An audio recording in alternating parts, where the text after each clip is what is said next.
And welcome to this week's episode of Esports Wrap. I'm your host, Michael Amargan, and this week we're going to be talking about alpha and beta testing when it comes to games. For starters, what is alpha and beta testing? And then kind of moving on into some of the more in-depth looks at these testing procedures. So for the most part, alpha testing is the very first stage of, well, testing your game. So this is the part where the developers, the graphic artists, the animators, the scripts, most of this stuff would have already been worked out. And so now it's time to put it together and see how it actually works in a day-to-day use case.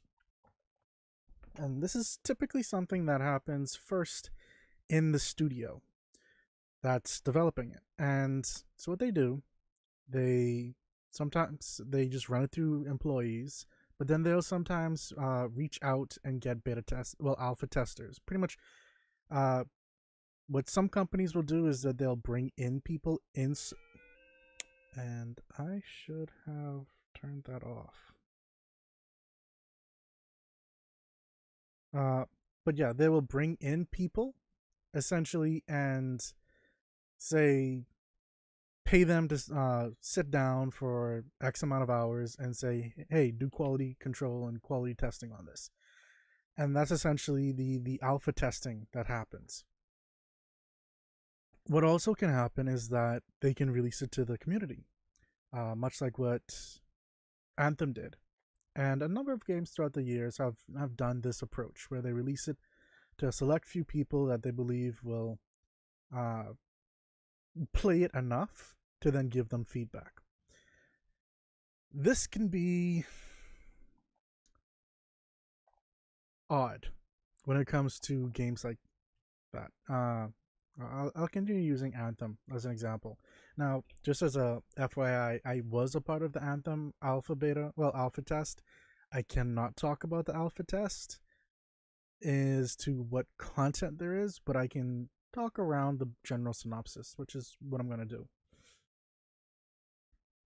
Now, the thing about it is that with Anthem and games like Anthem, they released it to a subset of persons. They had to register for it, say they were going to play during these particular times, and if they didn't, then that kind of becomes a problem. They kind of flag you in that sense. And so if you didn't play, you didn't give feedback, then they're probably not going to give it to you in the future for, like, if you apply for another game or maybe even the beta testing of Anthem, for example. So these companies would then set these times, say, hey, we want you to stress test and we want you to do this, that, and the next. Now, sometimes they actually do give you very specific things that they want you to do. They want you to all meet up and all log in at a particular time, go to a particular place, fight a particular monster, this kind of thing. That's not always the case, though. Sometimes they just want enough people on the server to say, okay, well, we can actually handle all of this, especially if it's a multiplayer. If it's a single player, then you're most times out of, like, 9 times out of 10, they're probably not going to release an alpha. They may release a beta, which we're going to get into in just a moment, though. But alphas are prone to having issues. And I will say this, Anthem is no exception to that rule. But most games aren't. The fact is, in an alpha state, things are almost expected to break. This is what makes the next step, the beta testing, pretty much work out almost as it's supposed to. So alpha testing, again, it's supposed to find all the bugs for the most part. You're supposed to find out and make sure that everything's working properly. That, as you're flying through the air or fighting a monster, you suddenly don't just glitch out and fall through the earth, for example, which people have had happen to them on the Red Dead Online beta, which Again, see, that's the word beta. That should technically not be happening. But yeah. To sum it all up nicely, alpha, first-hand testing.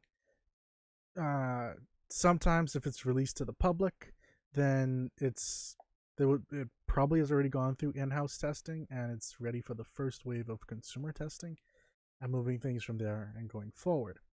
Now, if that's not the case, then and they're actually going forward with it fully the first time, I would be a little wary about a company like that, to be quite honest. Um, unless there's a very specific reason why they're doing it. Now, moving on to beta testing. This is when they would have taken time, and could generally lead from weeks to months after the alpha testing, where they would have gotten the feedback from all of their users, where they would have said, well, this thing was broken. I was having issues with this. I was getting some lag. I found a little glitch here. There's a bug there. And, you do have to be, as an alpha tester and as a beta tester, then you have to be very specific in logging down how you found these issues. Just saying, oh, well, I fell through the earth is not going to help them. They need to know which area, particularly what were you doing? Were you fighting something? Were you just walking? Were you flying? Were you running? Were you swinging a particular weapon? And it's a bunch of little things like that that sometimes lead up to things developing a bug that somehow passes through because no one else really managed to do that during the time, or if they did, they didn't report it, and so it wasn't able to be fixed. So alpha tests, again, are very important in terms of getting feedback to improve the game, so when it comes to beta testing and eventually launch, there's no issues. But if we take a look at Red Dead Online, which is currently in its beta form, and admittedly there are a lot of different online games that start off in beta and last in beta for like years, and that's typically not what a beta is supposed to be like. A beta, in all truth, is supposed to be a few weeks to maybe 1 to 2 months of beta testing, maybe 3, if at that, and that's depending on the world size. If you have a big world, you can maybe expand it to more than that, but most games don't have it that big. Most people will be able to play through the entire game or that expansion or whatever it is within, I would say, the first month, if not the first few weeks. If we take a look at World of Warcraft, for example, they have test servers that they launch, their expansions out. Hey, White Pancakes, how you doing, man? But yeah, World of Warcraft, what they do is they quite literally have a separate thing. They have a separate server where it just installs the latest versions of the beta test and allows players to install that, play it, and actually like really grind things and find issues with it. People will of course start to use that and have been using that to get a leg up on raids and raid bosses that are unlocked as betas go on. And so that also helps them. That also helps the developers get information about the fights, see what needs to be tweaked, if it's too powerful, if it's too weak, if it needs to, certain timers need to be adjusted, that kind of thing. Red Dead Online, the examples that I gave, there were, for starters, we had the economy issue that happened, and well, essentially the economy was crap. Put it very PG-13. Prices were too high. The rewards for things were too low. Selling a a good pelt, quite literally gave you 18 cents. Meanwhile, certain guns cost $1,000 in the game, and a simple bow was $100. Like, seriously, you're asking me to grind just a little too hard, and people complained. And Red Dead, Rockstar game. Sorry about that. Rockstar Games said, "Hey, okay, yeah, we get it. We apologize. We're gonna fix this. We're gonna improve the drop rates on certain stuff. we're going to give you like a certain amount of money. They believe it was $250 in cash in the game, and then 15 gold bars. Gold bars are the premium currency, and certain things were locked to just being bought with gold bars. They've since removed that, even though the level requirement or rank requirement is still there, which I think is okay. However, it's still very tedious process of leveling up. Granted, it's beta. It's not. They probably, if I remember correctly, there was only like 7 story games. Sorry, 7 story missions, and the rest were strangers. So there's more than likely a reason for that. They probably just released a certain amount that they want people to play and get an idea about and continue on. And just continue playing to find any other issues, which they have. Like horses glitching out through fences, walls, not wanting to go upstairs, and quite literally staying up on their hind legs. People shooting someone in the head, their head disappearing, and them just walking around like nothing's happened. Welcome to the stream, Viper.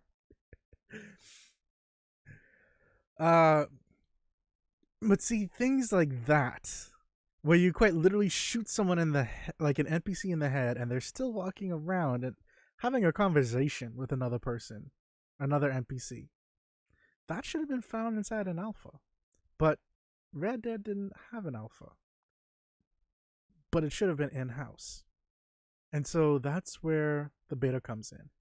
And unfortunately, I believe that it's going to be a bad case of what they did with Grand Theft Auto Online, and how they spent months, quite literally months, keeping it as an online beta instead of actually working on it a little bit more before actually selling the game. So, in my opinion, what should have happened is launch the game, work on the game, the single player game, get it to a quality standpoint, which I think they did a pretty good job of. There's a few little hiccups here and there for me with the horses and the cinematic scenes and little things here and there that just kind of are a little wiggy. But for the most part, it's just pretty solidly done. They should have then worked on the defining and actually making sure that the experience was very similar for the online experience, which I don't think they really worked on. I think what they did, and someone can of course correct me on this, they released single player and then started adding slight customer they pretty much copied some of the code from Grand Theft Auto and just allowed for customer creation. From there, they then allowed worlds. With different players on the same field, and they created these every once in a while games that will pop up and require you to, will ask if you want to play.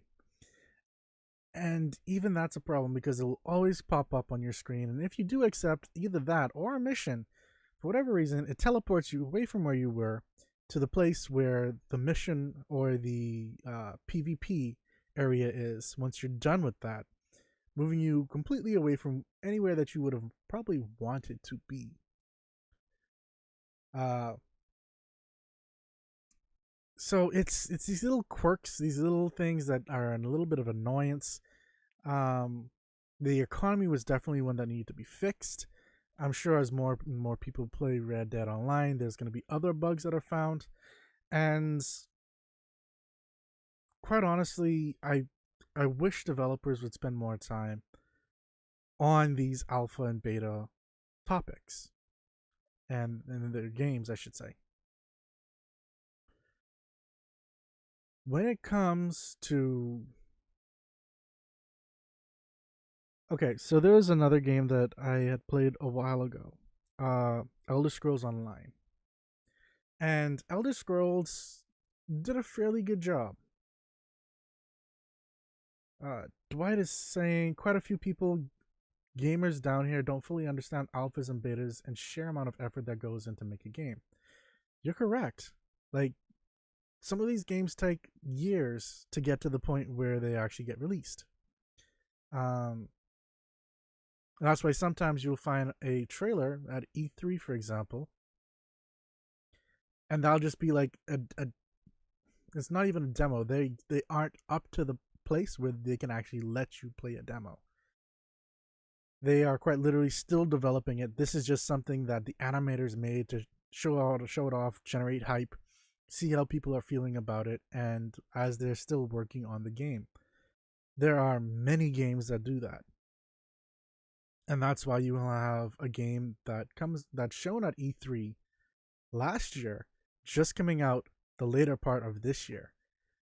Because they're quite literally still working on it hard, trying to get these quality and quality of life checks done for these games.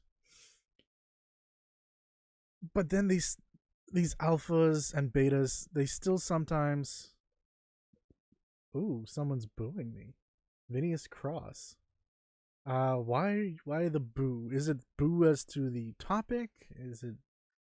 Give me a little bit more of an idea as to why the boo. The Kingdom Hearts 3 beta, please. Kingdom Hearts 3 probably will not have a beta. Like I said, most single player games simply just do not have betas. And that's for the simple fact that, well, most of the times in those kind of scenarios, they try to have people play through either a good chunk of the game or the entire game. And if you do a beta for that, then people would have already gone through it. So unless they are already in-house beta testers or contracted beta testers, those are probably going to be the only people that actually play it, and they are sworn to confidentiality. So, yeah. Reynaldo Delva says devs don't care about beta; they only care about that DLC paid content. Unfortunately, this seems to be more or less true. And one such example is, and this is going to be slightly controversial, but Super Smash Bros. Ultimate. They released. Actually, no, I shouldn't even say that. Nintendo Switch's online play system. Oh, oh wow. I thought I had my chroma off. But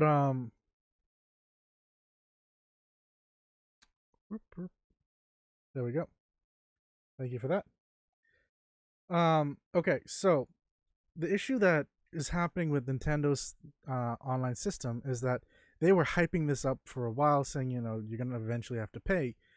But with the Wii U, with the Switch, even from when these things were free, people were having issues with staying connected to the online systems.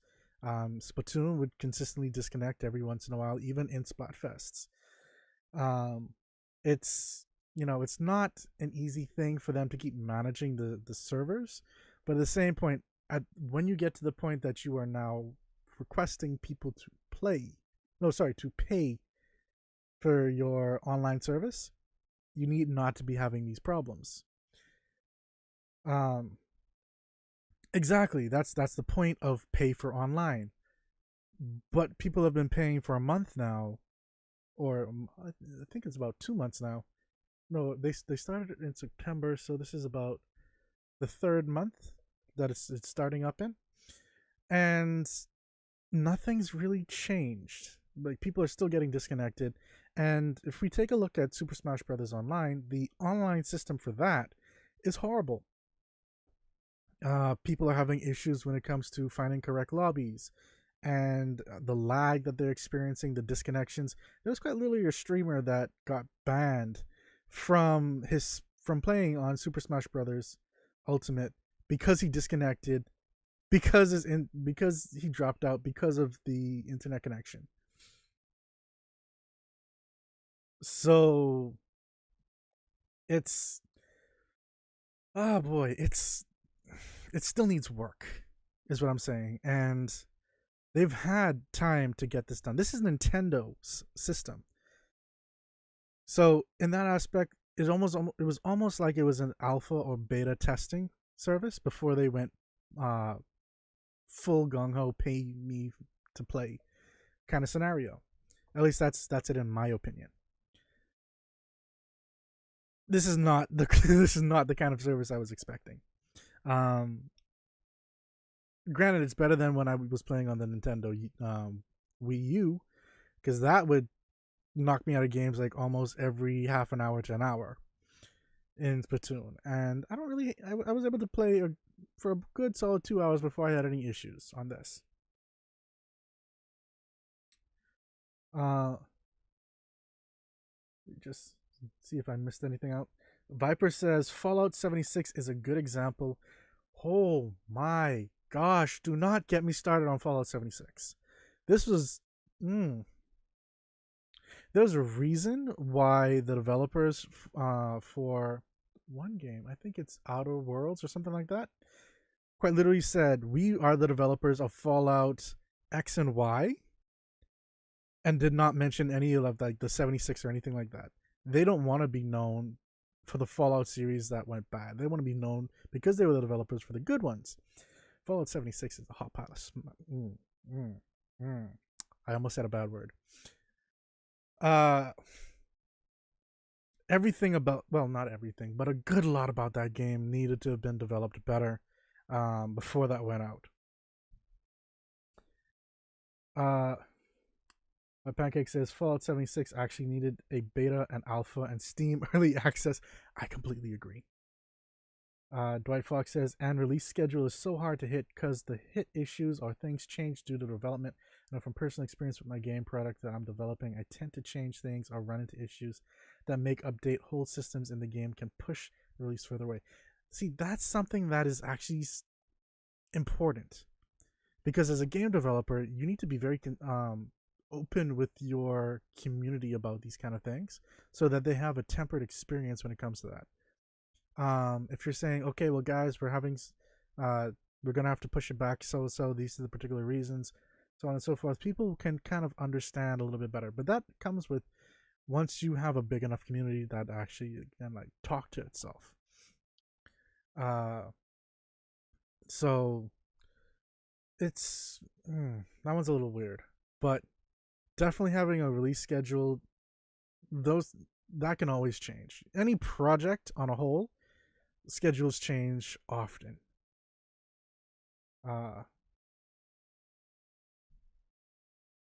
Jay Brucifer says it's to pay for server maintenance, and yeah, again, this kind of goes on that point where, server maintenance, sure, great, but at the same point, it's people are still having a lot of issues.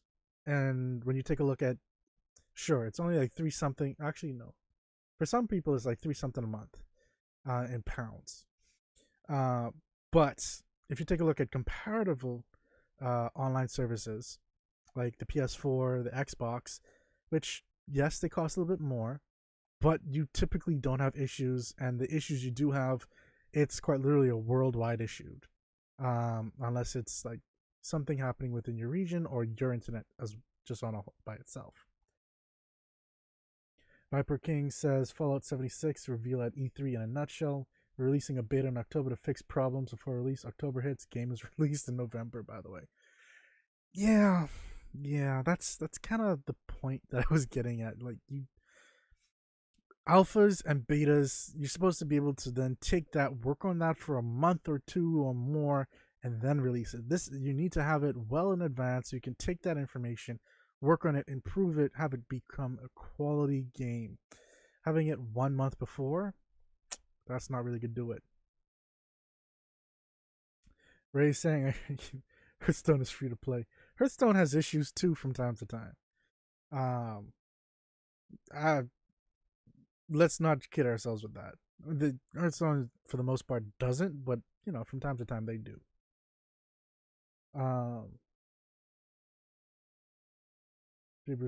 Does for sure. They are new to actual online. See,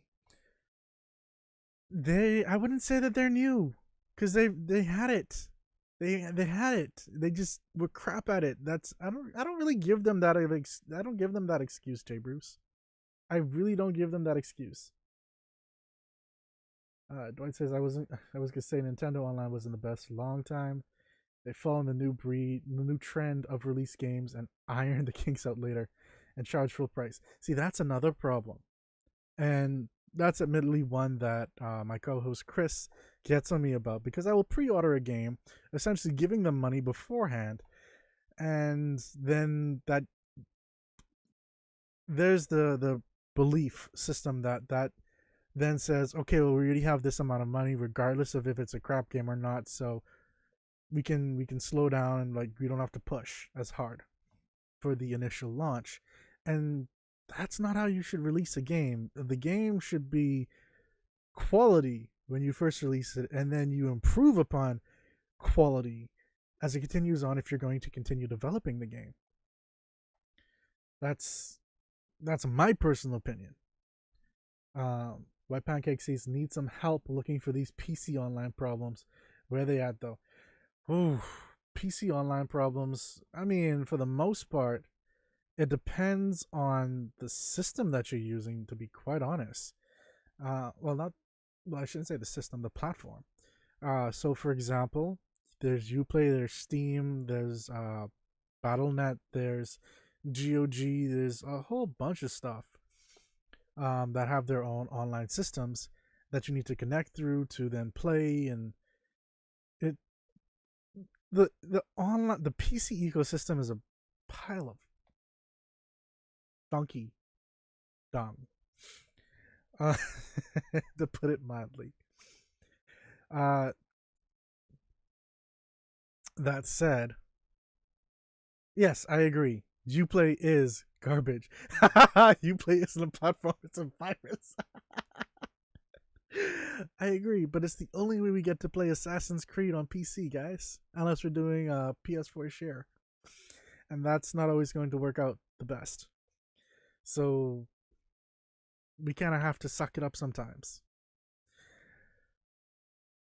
Um, but that is kind of what I'm talking about. Like, let's use Assassin's Creed as an example. This game came out and tore up the the gaming industry for a good chunk of games, and they never had an alpha for the public. They never had a beta, but they released a quality game. And guess what? Their DLC was a quality improvement on said quality. And that's how you should typically be doing stuff if you're going to just release a game. Um, that means that they would have had to do a lot of quality testing inside, well, in house or with contractors. They would have spent, I would assume they would probably have spent 2 to 3 months just testing everything out, going off different places because of how vast the world is. And with Rome, they had to test out a bunch of stuff. They don't want people jumping from something, glitching out, and then something weird happens. Uh, and for the most part, I haven't really seen any glitches or bugs in any of the gameplay videos that I've seen for this game, and that's a testament to how well they've done it. So it's not like it's something that can't happen. It can. It's just the effort that they put into it. And if you're going to be going into an online ecosystem like Red Dead Online, or oh boy, well, I don't know why this one didn't come to mind. Star Wars Battlefield. Sorry, Battlefront. Um, quite literally, they did a beta for this game, and the betas would cause people to complain, and they took up microtransactions, and like it can have its really good moments, but at the same point, after a while, people just stopped really caring for it so much. It's still there. Some people still play it. Some people are still very reverent about the game and request updates and stuff like that. And the developers, to their benefit, do give them quality updates when people actually ask for it. I've seen a number of people asking the developers, hey, can we get this inside the game? And they'll be like, okay, if you guys really want this, let us know, and sure, we'll put it in. And that's cool. Uh, But these are more cosmetical things, not things that change the game. And so I don't really consider that hard unless it's something that changes hitboxes. Uh, so something like Soul Calibur, I think they should have probably done some better testing with the custom character creation, because that has issues when that was released, even though the main game itself is actually pretty well done. So to wrap this all up nicely, I personally believe, and it seems like you guys kind of agree with me on this, that games need to, for the most part, one, release a quality game from the onset. Two, if you're going to change things up and like maybe add online play, have your online play uh, working properly. Oh, Rainbow Six Siege, Ash has no hitbox. See, that's a problem. That's that should have been tested. That should have been tested. Especially for a game like Rainbow Six, where people are going to play quite a lot. But yeah, online needs to be solid. Nintendo gets a reprieve for a little bit of time, simply because they're just recently like really putting their foot down into this and saying let's actually like get serious about online play, even though they should have been doing it from like 2 or 3 years ago. Uh, Actually, I would say even just a little bit longer than that. But after that, then becomes three. If you're gonna release an alpha, take the time to take the feedback. Actually, send a feedback form out to those that actually played. Keep in mind of who played and actually keep track of that, so you know that these people are quality testers. Uh, Sorry, Ronaldo is saying that Blizzard needs to put Druid in beta and rebalance the class. He's talking about Hearthstone. And yes, he is right. Druid is broken in Hearthstone to such a high degree. It is kind of crazy that they haven't nerfed it as of yet after 3 or 4 expansions. It hasn't been nerfed at all. It's only just gotten better and better and better. Um, then there are, let's go with Hearthstone. There are quite literally card combinations that, when they get played, they break the game. So, no, my pancakes. You don't want to buff druids. They're already OP enough as is. And so, for example, there's a card combination that I'm not sure was actually expected to work the way it does, and it's been coined the gonkening, except where it's something that a particular character is, supposed to. You play the character down, something happens, and that's supposed to be for that character. You then clone that character, and then clone that character again, and you get like triple the effect, and that becomes kind of OP. See, yes, the fact that the gonkening is a thing is a problem. Uh, and J Talon, you're right. RNG in Hearthstone is insane. Like it is. Whew, boy. Sometimes you got the deck, and sometimes their deck has just got you. And you could just have you could have the best deck and the worst draw. Like all your cards that you need, they're your last cards. And you could have everything you need, and then someone plays a card that just gets rid of all the cards that you actually need.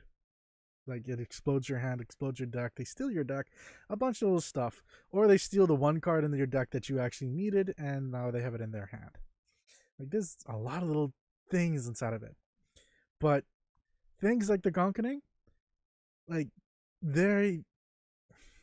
these things don't get tested properly in-house, I believe, with Blizzard's Hearthstone department.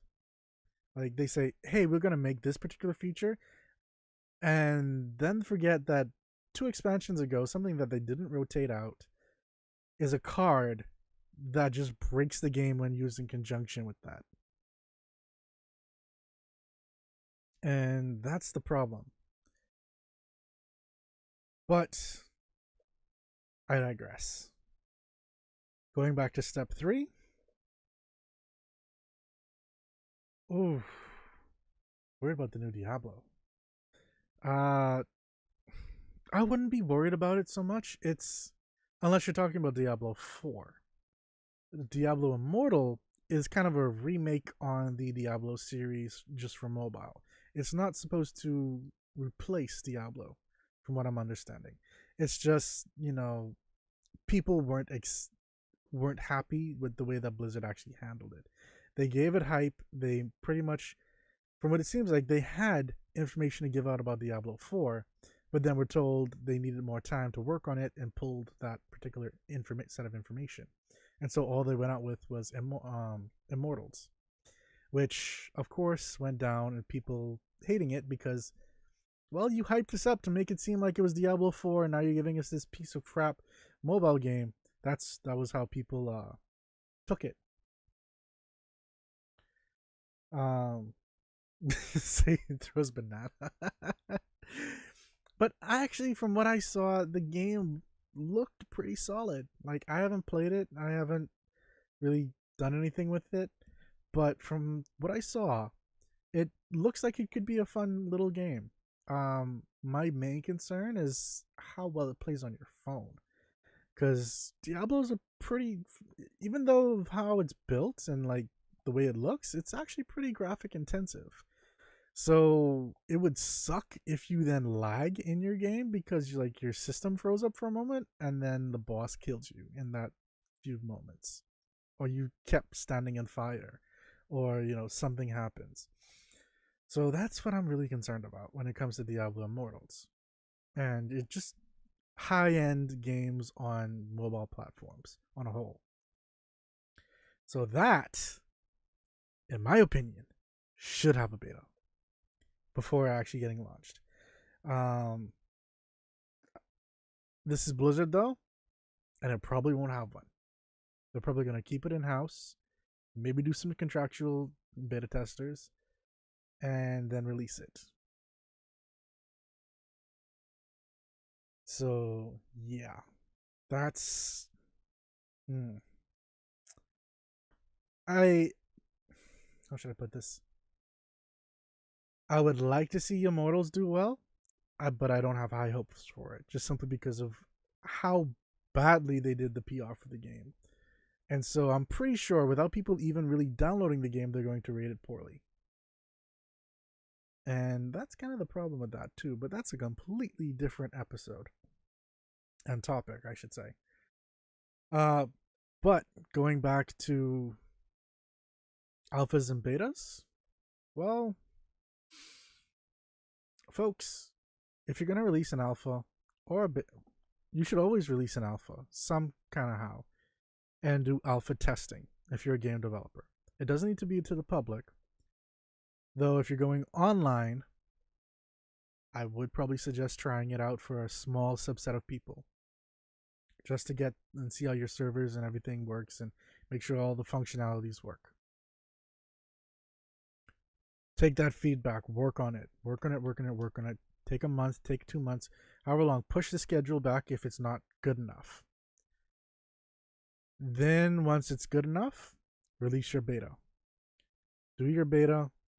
Have as either closed beta or open beta. Some places keep it closed, and that's another thing that adds a different thing to it. Closed means that it's everything's locked down. You can't really talk about it. It's only a certain set of people that pretty much get in, that kind of thing. Open beta or open alpha, these essentially anyone can come in, play. There's no real R&D on it. NDA on it. And you can just play it and stress test the servers, that kind of thing. But when it comes to betas, I always think closed alphas, open betas, personally, are the way to go when you're going online. because you want people to stress test your servers. You want to make sure that you get to see how things would be in the real world. You want to try and break things. That's the whole point of betas, to break the game. Find what is causing an issue, break it, then report it so they can fix it. That's the whole point. One such example that actually made it out into Red Dead's single player game was the gold duplication glitch, where you pretty much were able to go into a particular place, pick up a gold bar, close out your game, come back, go back to the place, and you can continuously picking up like as many bars as you can until you reach your max.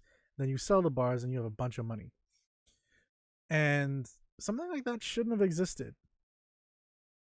That's obviously a glitch. That means someone didn't test it, but someone, once the game came out, found it, which means they were looking for little weird things like that. And that's the benefit of online, well, open betas, and closed alphas, or however combination you want to do it. So, for the most part, guys, I just want to leave you with some advice. If you see a game that you like or that you have interest in, think about maybe playing the alpha for it and the beta.